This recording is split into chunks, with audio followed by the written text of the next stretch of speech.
और आपको सोचना चाहिए कि हमारा मानव अधिकार क्या है, हमारी मानव नीति क्या है, हमारा मानव धर्म क्या है, हमारा मानव कर्म कर्तव्य क्या। पहले इसकी तो जानकारी करो, हमारा मानव खान पान क्या है, ये सब विचार करना होगा, ऐसे नहीं। इन भाषणों से काम नहीं।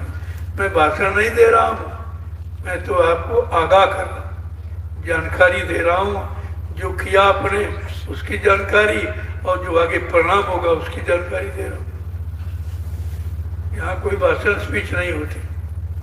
महात्मा कभी भाषण स्पीच नहीं करते, वो तो सत्य को उजागर करते, सच्ची नीति लोगों के सामने रखते हैं और कहते हैं अगर तुम्हारी बस की बात नहीं तो हमारे को छोड़ दो, हम आपको करके दिखा देंगे। ये सब ये काम कोई कठिन नहीं है। कठिन इसलिए है कि तुम स्वार्थ में डूब गए हो।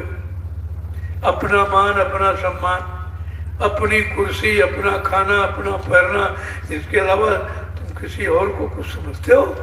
अरे तुम्हारे जैसे भूख सबको है, तुम्हारे जैसी इच्छाएं सबके अंदर हैं। उनकी पूर्ति कैसे होगी जिसके लिए आपको चुना जाता है? चुनाव किस लिए होते हो? कि तुम कोई अच्छा काम चुनो। इस भारत की जनता के लिए कोई अच्छा काम चुनिए, इसलिए चुनाव होता। यहाँ चुनाव चुनाव चुनाव, सारा देश चुन गया है और जिनको आपने चुना उन्होंने आज तक जनता की भलाई का कोई काम नहीं किया किसी तरह। ये क्या मतलब, क्या ये खिलवाड़ है? ये राजनीति खिलवाड़ है, नीति, उसका नीति सबसे संबंध है। राज का संबंध नीति से, राज का संबंध भोग से नहीं है। ये भोग करते, नीति को हटा दिया तो निरंकुश होगा। अगर नीति हट जाएगी तो राजनीति निरंकुश हो जाएगी, वेश्या की तरह। तो आपको समझना पड़ेगा। मैं तो अभी इशारा कर रहा हूँ, जानता तो सब हूँ, लेकिन अभी नहीं। क्योंकि जब अभी इतनी बात आप नहीं मान पा रहे, विश्वास कर पा रहे, तो पूरी बात पर कैसे विश्वास करें? लेकिन हम समय समय पर बताते रहेंगे ताकि कोई हिंदुस्तान का रहने वाला व्यक्ति ये न कहे कि कोई अच्छी सच्ची न्यायप्रिय बात कहने वाला था ही नहीं। अब यह जरूर है, अब वो मीडिया पत्रकार मेरा कोई प्रचार करते। अभी आपने गुरगुरमा देखा, कितने लाख की भीड़ इसी मैदान में थी। एक गांव में इतने लाख लोग हिंदुस्तान में कोई इकट्ठा नहीं कर सकता, और वो निस्वार्थ था। कोई चंदा, कोई टैक्स, कोई महंगाई, कुछ। और सब लोग अपनी स्वेच्छा से अपनी गाड़ी कमाई खर्च करके आए थे। हमारा प्रेमी कोई बिना टिकट नहीं चलता, क्योंकि मैंने ऐसी शिक्षा नहीं दी कि राष्ट्रीय संपत्ति का दुरुपयोग करने वाला राष्ट्रभक्त कभी नहीं हो सकता। और ये सब राष्ट्रीय संपत्ति का दुरुपयोग करते, इसमें तो कोई भी राष्ट्रभक्त नहीं, कोई भी। इसीलिए राष्ट्र ध्वस्त हो गया, राष्ट्र की महिमा खत्म हो गई। सब तरह तरह की चर्चाएं, बेमतलब की चर्चाएं करते हैं, और जो चर्चा होनी चाहिए उस पर कोई टिप्पणी नहीं हो रही, जैसे इनको उसकी जरूरत नहीं या ये करना नहीं चाहते। तो बात तो असली है कि अब आपको मुड़ना पड़ेगा। कहाँ कहाँ गिरोगे जाके? भाई आदमी भागता कहाँ तक? जहाँ तक सुरक्षित जगह मिलती। अगर नदी तालाब है तो क्या भागेगा? तो पीछे लौटना ही पड़ेगा। आज वही स्थिति है। आप कहाँ तक भागेंगे और किससे भागोगे? महंगाई से, गरीबी से, बेरोजगारी से, लड़ाई से, झगड़े से, हिंसा से, आप किससे भागोगे? ये सब तुम्हारे पीछे खड़े हो गए। भागना बड़ा मुश्किल है। तो इसलिए अभी वक्त है, चेत जाओ, जाग जाओ, होश में आ जाओ।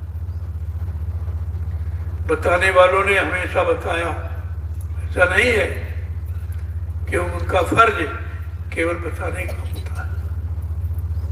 वो अच्छी नेक भली सलाह हर देशवासियों को देते, क्योंकि उनके अंदर कोई जात पात तो है नहीं, कोई भेदभाव नहीं है, कोई छोटे बड़े का, गरीब अमीर का, पढ़े लिखे अनपढ़ का, हिंदू मुसलमान का, स्त्री पुरुष का कोई भेदभाव नहीं। वो संपूर्ण मानव जाति को एक ही समझते और ये संदेश सबके लिए, सबके। अरे हमारे यहाँ कोई बंटवारा, इसको सुनाएंगे, इसको नहीं सुनाएंगे, इनसे वोट लेना, इनसे नोट लेना, इनसे चंदा लेना, ये तो यहाँ कुछ है नहीं। मैं तो इससे बहुत दूर बैठा हूँ। इस गंदगी में घुसने की आवश्यकता नहीं है, ये सबसे बड़ी गंदगी है। इसीलिए महात्मा इन चीजों से दूर रहते। हाँ, वो राज करना सिखाते हैं लेकिन राज नहीं करते, ये भी तो सत्य है। तो आप सीख लीजिए। वो तो नहीं कहते कि हम करने लगेंगे, हमको प्रधानमंत्री बना दो, मुख्यमंत्री बना। वो तो कहते भाई नहीं, ये कर। उन्होंने पहले नियम निकाला, वो नियम तुम्हारा बनाया था कि 60 साल में सबको रिटायर कर दो, बच्चों को मौका दे दो। एक अवधि निश्चित है ये उम्र की, काम करने की उम्र निश्चित है। तो आपने 60 साल का नियम बना दिया, अच्छी बात है, मैं समर्थन करता हूँ। लेकिन सबके साथ लागू करो, चाहे प्रधानमंत्री हो, चाहे राष्ट्रपति, मुख्यमंत्री, चाहे अधिकारी कर्मचारी, कोई हो। अगर 60 साल की अवधि क्रॉस कर गया है तो उसको है तो स्वेच्छा से अलग हो जाना चाहिए, तब तो तुमने मर्यादा रखी। लेकिन कोई नहीं, आप इतना कुर्सी से चिपक गए हैं, उनको नौजवानों की चिंता ही नहीं कि इनका क्या होगा। अगर 70, 80, 90 साल तक तुम ही कुर्सी पर बैठे रहोगे तो इन बच्चों को काम मिलेगा कभी? ये तो घर बैठे रिटायर हो जाएंगे। क्या इसकी चिंता किसको होनी चाहिए? राजा। ये प्रजा पालक कहा जाता है राजा। आप प्रजा पालक हो, प्रजा को पालते हो कि उसको दुखी करते हो, उसको परेशान करते हो, उसको लड़ाते बढ़ाते हो, उसको महंगाई से चूर कर देते हो, बेरोजगारी में फंस करके बेकार कर देते हो। ये तुम्हारा काम है? नहीं करना चाहिए। लेकिन कोई पत्रकार मीडिया मेरे कार्यक्रम में नहीं आता। क्या ये इंसान नहीं है? क्या ये किसी को लाया जा रहा कि हम तोड़ फोड़ आंदोलन, कोई धरना गिराव किया जा रहा? ऐसी जगह आने की आवश्यकता है। ये संदेश देश में जाएगा तो सुधार होगा, लेकिन उससे कुछ अब सब बिक गए बेचारे। पहले पत्रकार स्वतंत्र होता था, बिल्कुल स्वतंत्र, उस पर किसी का कोई जबरदस्ती अधिकार नहीं। लेकिन आज वो भी बिक गया, तो फिर क्या होगा? जिसके द्वारा कुछ सच्चाई की जानकारी होती थी, अच्छे बुरे की, जब वही बिक गया तो अच्छाई सच्चाई बताना खत्म हो गया।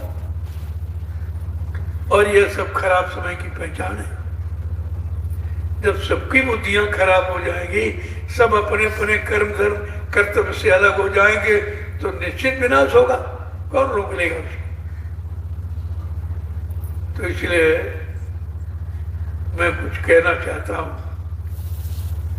वैसे मैं 15 वर्ष से लगा था पूरे हिंदुस्तान में घूम निस्वार्थ, मेरा कोई स्वार्थ नहीं, क्योंकि मैं उससे बहुत अलग बैठा।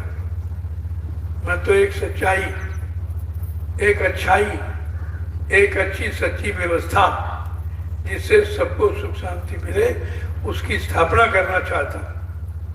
मेरा लक्ष्य है। मेरा लक्ष्य कोई राजपाट लेने हथियाने का नहीं। अब आपको सोचना चाहिए, ऐसे हिंदुस्तान में कितने जिम्मेदार हैं जो केवल व्यवस्था की बात करते हैं। महाभारत में भी व्यवस्था की बात आई थी। जब भीष्म पितामह से कहा गया शरीर छोड़ दीजिए, ऐसे कष्ट में क्यों जी रहे हो? कहते नहीं, मैंने तो व्यवस्था का संकल्प लिखा है, जब तक हस्तिनापुर चारों तरफ से सुरक्षित नहीं हो जाएगा तब तक मैं प्राण नहीं छोड़ूंगा। ये है व्यवस्था, इसको व्यवस्था कहते हैं। क्या ऐसा कोई व्यक्ति है राजनीति धर्मनीति में जो व्यवस्था की बात करता हो? अपनी अपनी व्यवस्था की बात, अपने मान सम्मान, अपने राजपाट, अपनी कुर्सी, अपना धन दौलत, ऐसो आराम के सिवा कोई किसी की बात करता ही नहीं। सुनता नहीं, करेंगे क्या? सुनना भी बंद कर दिया तो प्रवियो व्यवस्था तो बिगड़ गई। मैं हाथ जोड़ के प्रार्थना करता हूँ इन सब लोगों से कि देश अपना है, अब कोई देश में विदेशी नहीं है।